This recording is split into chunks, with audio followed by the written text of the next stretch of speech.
વિદ્યાર્થી મિત્રો, આપણે આજે અરીસા સૂત્રની વાત કરવાના છે. અરીસા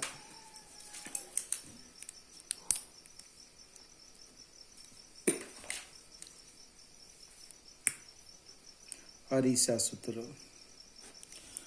ગાઉસનું સમીકરણ, ગાઉસનું સૂત્ર 10મા ધોરણમાં મેળવેલું એ જ સૂત્ર છે, નવું નથી. હવે એ પહેલા જે ચોપડીમાં ચર્ચા છે એ થોડી જોઈ લઈએ, પછી સૂત્ર પર આવીએ. ભલે હેડિંગ લખ્યું અરીસા સૂત્ર. પ્રતિબિંબની વાત કરીએ. પ્રતિબિંબ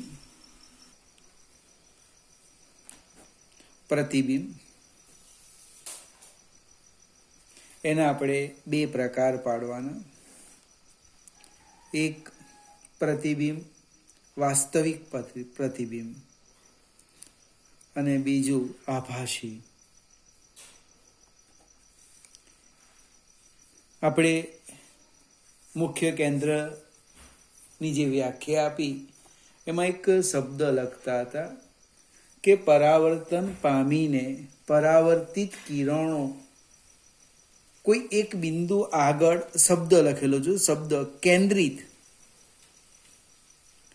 થાય અથવા એક બીજો શબ્દ લખેલો વિકેન્દ્રિત થતા હોય તેવો ભાસ થાય.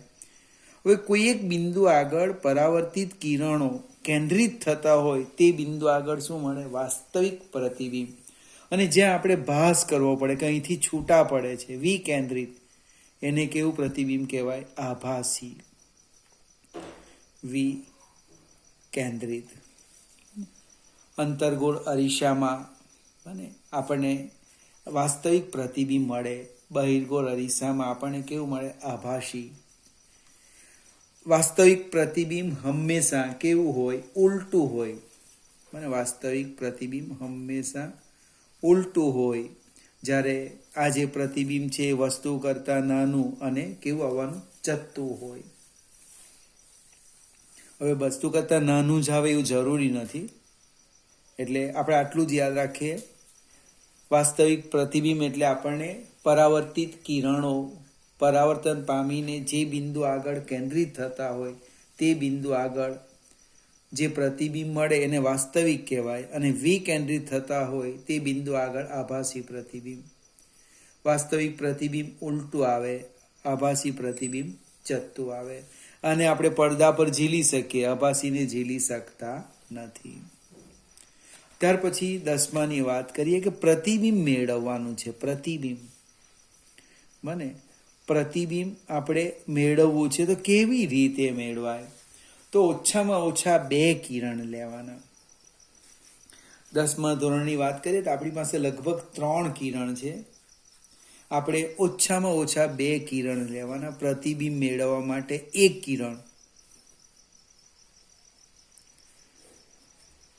કિરણ લેવાનું, મુખ્ય અક્ષને સમાંતર. જે આપણને ખબર છે, મુખ્ય અક્ષને સમાંતર કિરણ પરાવર્તન પામીને મુખ્ય કેન્દ્રમાંથી પસાર થાય. અને બીજું, મુખ્ય કેન્દ્રમાંથી પસાર થતું કિરણ એ પરાવર્તન પામી અક્ષને સમાંતર જવાનું. અને ત્રીજું કિરણ લેવું હોય તો વક્રતા કેન્દ્રમાંથી પસાર થતું કિરણ જે માર્ગે આવે તે જ માર્ગે એ પાછું જાય છે. આ 3 કિરણની વાત કરીએ. 2 જ કિરણ લેવાના. એ 2 કિરણો પરાવર્તન પામે અને જે બિંદુ પાસે છેદે ત્યાં શું મળે? વસ્તુનું પ્રતિબિંબ.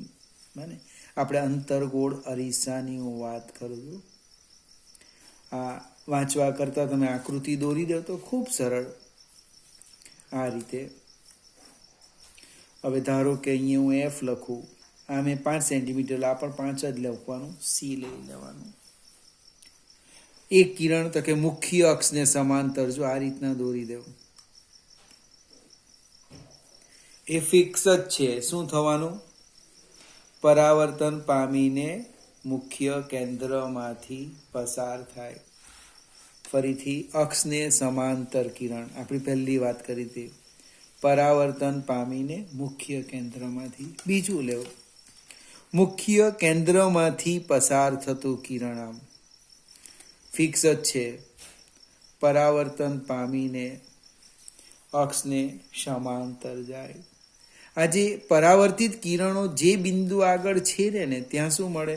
તે વસ્તુનું પ્રતિબિંબ મળે. ત્રીજું કિરણ વક્રતા કેન્દ્ર, અને ત્રીજું કિરણ વક્રતા કેન્દ્ર. એમાં શું થવાનું? આપણે ધીમેથી વિચારીએ. ચોપડીમાં એરો એમ બતાવેલો છે. જો આ કિરણ 1, આપાત કિરણ 2 અને 3, આનું પરાવર્તિત કિરણ અને આ A, આનું પરાવર્તિત કિરણ આ B, C અપાશે નહીં એટલે આ D. જે માર્ગે આવે એ જ માર્ગે પાછું ગયું. શા માટે? બને એક વિચારીએ, 2 મિનિટ્સ આપણે બગાડીએ કે વક્રતા કેન્દ્રમાંથી પસાર થતું આપાત કિરણ પરાવર્તન પામીને પાછું વક્રતા કેન્દ્રમાંથી જ પસાર થાય. હવે સી એ વક્રતા કેન્દ્ર એટલે આ જે છે, ધારો કે અહીંયા નામ આપી દેમ CM. CM શું થવાનું? CM એ M બિંદુ પાસે લંબ થવાનો. લંબ CM એ M બિંદુ પાસે લંબ થવાનો. એટલે અહીંયા શું થાય? આ કિરણ માટે આપાત કોણ 0. આપાત કોણ કેટલો? 0. એનો અર્થ પરાવર્તિત કોણ અથવા પરાવર્તન કોણ, પરાવર્તિત કોણ કેટલો મળે? 0. એટલે જે માર્ગે આવે એ જ માર્ગે પાછું થાય. જેટલું પણ સમજ પડે એટલો સમજવા પ્રયત્ન કરવાનો કે ભાઈ આમ કેમ થયું, આમ કેમ થયું, આમ કેમ થયું. વિચાર કરો તો વધારે ખ્યાલ આવે. ટૂંકમાં આપણે જ્યારે પ્રતિબિંબ મેળવવાની વાત આવે તો આ 3 કિરણમાંથી કોઈ પણ 2 લેવાના. અને વધારે સમજવું હોય તો તમારી 10મા ધોરણની બુક ચોપડી જોજો, એમાં બહુ બધી આકૃતિ આપેલી હશે. અમે તો અંતરગોળની બતાવી, એ લોકો તો બહિર્ગોળ ઈશાની પણ આવશે. ત્યાં આ કેન્દ્રિત થયા, ત્યાં એ કિરણોને પાછળ લંબાવવાના, આપાત કિરણોને. ચાલો હશે આપણે મેઇન પોઈન્ટ્સ પર આવી ગયે. હેડિંગ ફરીથી લખી દેમ. અરીસાનું સૂત્ર.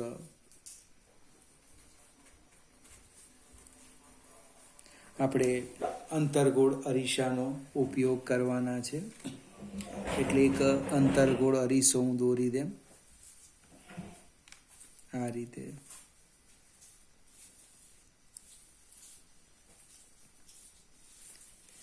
ત્યાર પછી અંતરગોળ અરીસાનું ધ્રુવ આપણે લઈ લઈએ. ધારો કે હું આ લઈ લેમ ધ્રુવ, એનું વક્રતા કેન્દ્ર અહીંયા લઈ લેમ C.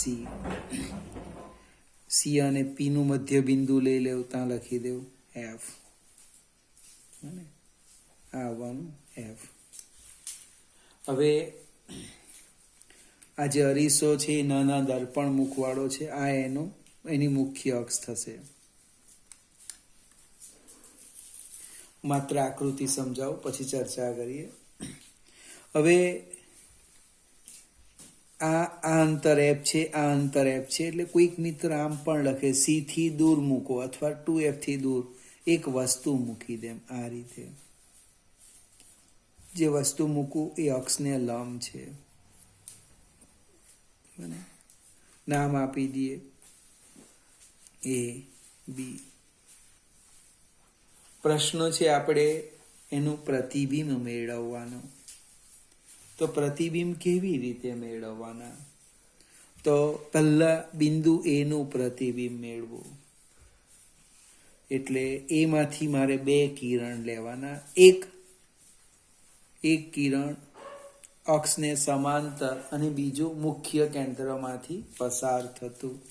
એટલે પહેલું કિરણ લેમ છું અક્ષને સમાંતર. જો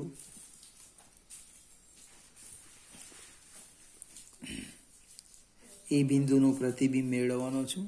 એટલે પહેલું કિરણ લીધું અક્ષને સમાંતર. અહીં M પાસે આપાત થયું. અને નામ આપી દીધું એમ.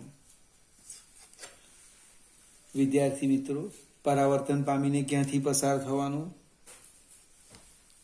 મુખ્ય કેન્દ્રમાંથી. એટલે આમ લઈ લેવાનું. આમ પરાવર્તિત કિરણ.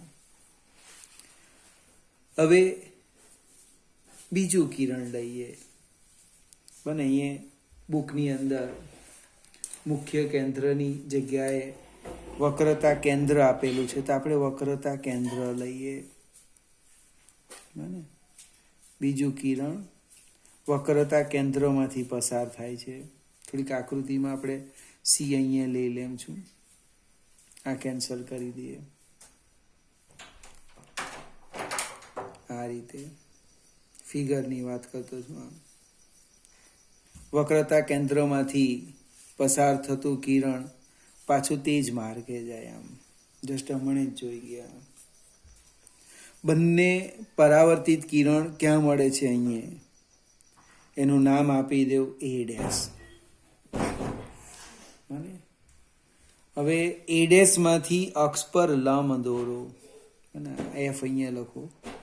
એ ડેશ માંથી અક્ષ પર લંબ દોરો. આમ આ બિંદુને નામ આપો બી ડેશ. હવે આ એ ડેશ બી ડેશ શું છે? વસ્તુ એ બી નું પ્રતિબિંબ થઈ ગયું. તમારે બીજા બિંદુને લઈને પ્રયત્ન કરો, તે બધા જ બિંદુને અનુરૂપ કિરણો એ ડેશ બી ડેશ પર જ મળવાના. એ ડેશ બી ડેશ એ બી નું શું થવાનું? પ્રતિબિંબ થવાનું. હવે સહેજ આપણે આગળ જઈએ. આકૃતિનું વર્ણન કરી દઈએ.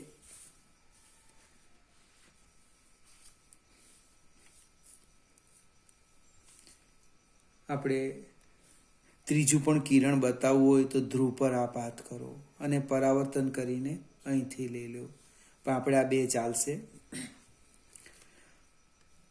આકૃતિમાં શું દર્શાવેલું છે? હું આકૃતિની વાત કરીશ. ફિગર પહેલો પોઈન્ટ. તો એક નાના દર્પણ મુખવાળો, એક નાના દર્પણ મુખ વાળો અંતર્ગોળ, એક નાના દર્પણ મુખ વાળા અંતર્ગોળ અરીસાના વક્રતા કેન્દ્રથી દૂર એક વક્રતા કેન્દ્રથી દૂર મુખ્ય અક્ષ પર એક વસ્તુ એ બી અક્ષને લંબ મૂકી છે. ફિગર જોઈ લેજો. આ સી છે. સી ને દૂર મુખ્ય અક્ષ પર અક્ષને લંબ એક એચ ઊંચાઈની અથવા એચઓ ઊંચાઈની વસ્તુ એ બી મૂકી છે.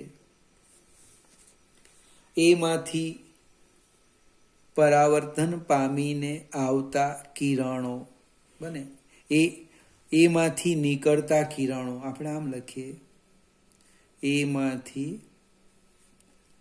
નીકળતા કિરણો કયા કયા? તો લખીએ બે. એક એ એમ અને બીજું લખીએ એ એન. કિરણો એ એમ અને એ એન. એ એમ અને એ એન પરાવર્તન પામીને એ ડેશ બિંદુ પાસે છેદે છે. આ એ એમ કિરણ અને આ એ એન કિરણ પરાવર્તન પામીને ક્યાં છેદે છે? એ ડેશ પાસે. એટલે કે એ ડેશ એ એનું પ્રતિબિંબ થવાનું. એ ડેશ એનું પ્રતિબિંબ મળે છે. ત્યાર પછીનું સ્ટેપ લખવાનું. કયું લખવાના તે સમજાવું. એ ડેશ માંથી અક્ષ પર લંબ દોરો. બને એ ડેશ બી ડેશ લંબ મુખ્ય અક્ષ. તો A dash B dash A dash B dash એ રેખીય વસ્તુ એ બી નું પ્રતિબિંબ છે. હવે ત્રિકોણની સમરૂપતા લઈએ આપણે. પહેલા બે ત્રિકોણ લઈએ. ત્રિકોણ એ ડેશ બી ડેશ, ત્રિકોણ A dash B dash F અને ત્રિકોણ એમ પી એફ કેવા છે? સમરૂપ ત્રિકોણ છે. સમરૂપ ત્રિકોણ છે. પાછો સમજાવું. A dash B dash F અને આ છે ને પેરેક્શિયલ રેઝ છે. એટલે આ અંતર ભલે આકૃતિમાં મોટું વક્રતા દેખાય પણ એની એટલું બધું નજીક છે કે આ એમપી ને આપણે અક્ષને લંબ જ લઈ લેવાના. સીપી એ તો ઓલરેડી લંબ છે પી બિંદુ પાસે. આ એમ બિંદુ ખૂબ નજીક છે એટલે બીજું ત્રિકોણ લીધો એમ પી એફ. આગળ જઈએ. A dash B dash F અને એમ પી એફ સમરૂપ ત્રિકોણ. જો એ સમરૂપ ત્રિકોણ હોય તો આપણે આમ લખી શકીએ A dash B dash by B dash F બરાબર MP by P F. A dash B dash by B dash F બરાબર એમપી બાય પી એફ. કયું લીધી બાજુ? આ બાજુ ભાગ્યા આ બાજુ બરાબર આ બાજુ ભાગ્યા આ. અથવા કોઈક મિત્ર આમ પણ લખે. કેવી રીતે લખે? એ ડેશ બી ડેશ છેદમાં એમપી અને આને સામે લઈ જશે B dash F by P F. આ પણ ચાલે. હવે એમપી કેટલા છે? તો કે એમપી બરાબર તો એ બી બને. આ જેટલું આ સમાંતર છે ને, આ એમ એ અક્ષને સમાંતર છે એટલે આ અંતર અને આ અંતર કેવું થવાનું? સરખું થવાનું. એટલે કે એ એમપી બરાબર તો થવાનું એ બી થવાનું. એટલે આપણે અહીં એક બીજું સૂત્ર લખી દઈએ. જો એ ડેશ બી ડેશ ભાગ્યા એ બી, એમપીની જગ્યાએ શું લખ્યું? એ બી બરાબર બી ડેશ એફ ભાગ્યા પી એફ. સમીકરણ 1. એ ડેશ બી ડેશ ભાગ્યા એ બી બરાબર બી ડેશ એફ ભાગ્યા પી એફ. સમીકરણ 1. ચલો આગળ જઈએ. બીજા બે ત્રિકોણ લઈએ. એ બી પી અને બીજું લેમ એ ડેશ બી ડેશ પી અને એ બી પી અને એ ડેશ બી ડેશ પી એ કેવા લઈએ? સમરૂપ ત્રિકોણ. જો નામ લખું છું. આકૃતિ હવે આપણી પાછળ જતી રહે. ત્રિકોણ એ બી પી અને ત્રિકોણ એ ડેશ બી ડેશ પી કેવા કહેવાય? સમરૂપ ત્રિકોણો. તો આપણે તરત જ લખીએ. આ રીતના લખું છું. એ ડેશ બી ડેશ ભાગ્યા એ બી બરાબર બી ડેશ પી ભાગ્યા બી પી. ફરીથી આકૃતિ પર આવી જાઓ. એ ડેશ બી ડેશ ભાગ્યા એ બી બરાબર બી ડેશ પી ભાગ્યા બી પી. અથવા કોઈ આમ લખે એ ડેશ બી ડેશ ભાગ્યા બી ડેશ પી એ બી ભાગ્યા બી પી. જેમ લખવું હોય તેમ. આ આપણું સમીકરણ 2. હવે તમે સમીકરણ 1 જો. એ ડેશ બી ડેશ ભાગ્યા એ બી બરાબર બી ડેશ એફ ભાગ્યા પી એફ. અને આ બાજુ જો સમીકરણ 2 એ ડેશ બી ડેશ ભાગ્યા એ બી બરાબર આ. એટલે સમીકરણ 1 અને 2 ની ડાબી બાજુ સરખી છે તો આપણે સરખાવી દઈએ. સમીકરણ 1 અને બે પરથી શું થવાનું? બી ડેશ પી ભાગ્યા બીપી બરાબર બી ડેશ એફ, બને બી ડેશ એફ ભાગ્યા પીએફ, બી ડેશ એફ ભાગ્યા પીએફ. હવે આપણે આકૃતિનું જે વર્ણન કર્યું એમાં કેટલાક શબ્દ રહી ગયા તે સમજાવી દેમ. હવે ખરેખર આગળ સમજાવવાના હતા કે આ પીસી એ વક્રતા ત્રિજ્યા, પીબી એ વસ્તુ અંતર, અહીંયા લખી દઈએ જો, પીસી એ વક્રતા ત્રિજ્યા આર, પીબી વસ્તુ અંતર, વસ્તુ અંતર એને આપણે યુ કહેવાના, પીબી ડેશ પ્રતિબિંબ અંતર એને આપણે વી કહેવાના, અને પીએફ કેન્દ્ર લંબાઈ એફ. હવે જ્યારે પ્રતિબિંબ મળે ને તો આકૃતિનું વર્ણન કરે ત્યાં જ થોડી આની ચર્ચા કરી દેવાની. એ લગભગ અહીંયા પ્રતિબિંબ મળે પછી અંતરની. ફરીથી એક વખત આ વસ્તુ અંતર પીબી વસ્તુ અંતર, પીબી ડેશ પ્રતિબિંબ અંતર, વક્રતા ત્રિજ્યાના કેન્દ્ર લંબાઈ એફ. હવે આપણે એનો ઉપયોગ કરવાનો. જો સમજાવો, મારી પાસે બીપી અને બી ડેશ પી એ તો છે જ. હવે કિરણ કઈ દિશામાં જાય? આ દિશામાં જાય. જોજો આ દિશામાં. અને તમારે ધ્રુવની સાપેક્ષે મુખ્ય અક્ષ પર અંતર માપવાના છે. એટલે પહેલું જ અંતર માપી લે, બી ડેશ પી. આ બી ડેશ પી અંતર માપું છું. ક્યાંથી? અહીંથી 0 1 2 3 4 5 6 ધ્રુવથી માપવાનું ને પ્રતિબિંબ અંતર. આપાત કિરણની વિરુદ્ધ દિશામાં જો, એટલે કેવું આવશે? ઋણ. એટલે અહીંયા લખતા જઈએ જો, પીબી ડેશ બરાબર માઇનસ વી. આગળ જઈએ, પીબી વસ્તુ અંતર એ પણ તમે આમ માપવાના. આમ આપાત કિરણ આમ છે એ પણ ઋણ આવવાનું. પીબી એ આવવાનું વસ્તુ અંતર યુ. આગળ જઈએ, બી ડેશ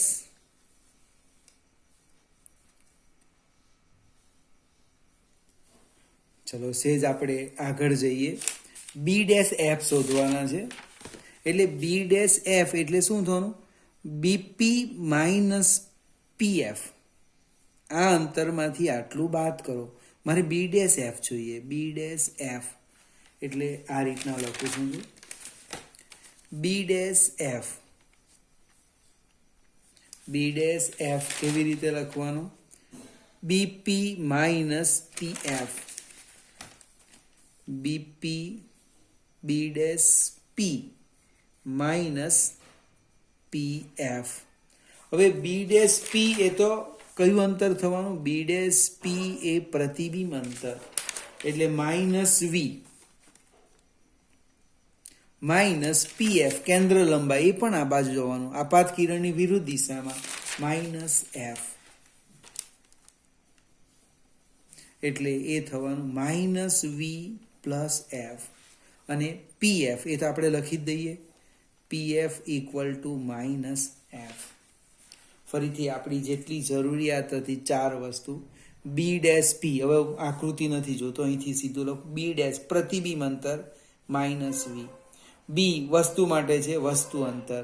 આ બી ડેશ એફ ના ભાગ પાડ્યા, બી ડેશ પી માઇનસ પીએફ. બી ડેશ પી વસ્તુ અંતર, સોરી પ્રતિબિંબ અંતર, ઓછા કેન્દ્ર લંબાઈ માઇનસ છે, માઇનસ માઇનસ પ્લસ થઈ જાય. આ બધી જ કિંમત આમાં મૂકી દઈએ. જો માઇનસ વી, કંઈક ભૂલ હોય તો જોજો, માઇનસ વી છેદમાં માઇનસ યુ બરાબર minus V plus F divide by minus F. હવે આ માઇનસ નીકળી જવાના, એટલે આમ લખો વી બાય યુ બરાબર, આમાંથી માઇનસ બહાર કાઢો અથવા આ ઉપર લેવ, જે લખવું હોય તે જો. આમ V minus F divide by minus F. આ માઇનસ નીકળી ગયા એટલે વી બાય યુ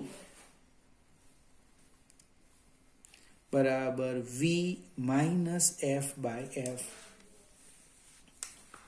ફરીથી કિંમત મૂકે એટલે માઇનસ યુ આવ્યું, બરાબર ને. માઇનસ માઇનસ નીકળી ગયા, આમાંથી મેં માઇનસ બહાર કાઢ્યા.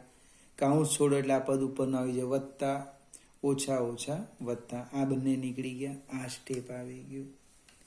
હવે એફ વડે ભાગી દેવું તો શું થયું? વી, હવે સાદુરૂપ તમારા હાથમાં છે. વી બાય એફ બરાબર વી બાય યુ બરાબર વી બાય એફ -1 બાય -1 થવાનું. અને આ બાજુ લઈ આવું છું.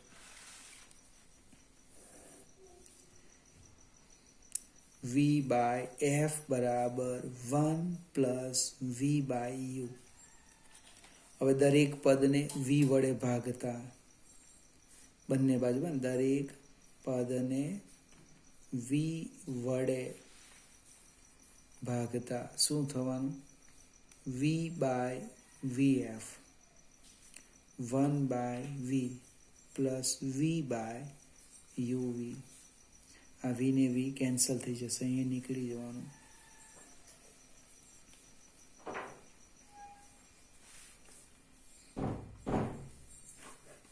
વન અપન એફ બરાબર 1 અપન વી પ્લસ 1 અપન યુ. ફરીથી દરેક પદને વી વડે ભાગતા. કેટલાક મિત્રો તો ડાયરેક્ટ આ જ લખી દે, અને તમને પણ પ્રેક્ટિસ થઈ જાય તો પ્રશ્ન નહીં આવે. હવે આમાં કીધું શું? જો થિયરીમાં સમય જરાક વધારે ગયો. 2 વાર સમરૂપતા લીધી. પહેલી વાર લીધી a dash b dash f અને MPF. બીજી વાર લીધું ABP અને a dash b dash p. હવે આમાં શું છે? MP બરાબર AB લખી દીધું. a ડેશ b ડેશ તો કોમન છે, અને સમરૂપતાનો ઉપયોગ કર્યો અને સીધા ક્યાં આવી ગયા? અહીંયા આવી ગયા. પછી આપણે પ્રતિબિંબ અંતર, વસ્તુ અંતરની ચર્ચા કરી. આ અગત્યનો પોઈન્ટ. અને જો ભાઈ સંજ્ઞા પદ્ધતિ વાપરેલી છે, યાદ રાખજો. એટલે દાખલા ગણતી વખતે પણ વાપરવાની. આ બધી જ કિંમત આમાં મૂકી એટલે આ સ્ટેપ આવ્યું. પછી અહીંથી અહીંયા કંઈ છે, આના પછી સાદું રૂપ આપો એટલે આવી જાય. માત્ર સમજવાની જરૂર છે. અરીસા સૂત્ર 1 અપન એફ બરાબર 1 અપન, બને યાદ રાખવાની ટેકનિક હજુ. 1 અપન એફ બરાબર 1 અપન યુ પ્લસ 1 અપન વી. ભૂલાવવું નહીં જોઈએ. અરીસા સૂત્ર 1 અપન એફ બરાબર 1 અપન યુ પ્લસ 1 અપન વી. ફરીથી વિડીયો 2 વાર જોજો. કંઈક તકલીફ પડે તો મને જણાવજો. થિયરી પૂછાય નહીં પૂછાય તો હું કહી નહીં શકું, પણ આ સૂત્ર આપણે ખૂબ અગત્યનું છે.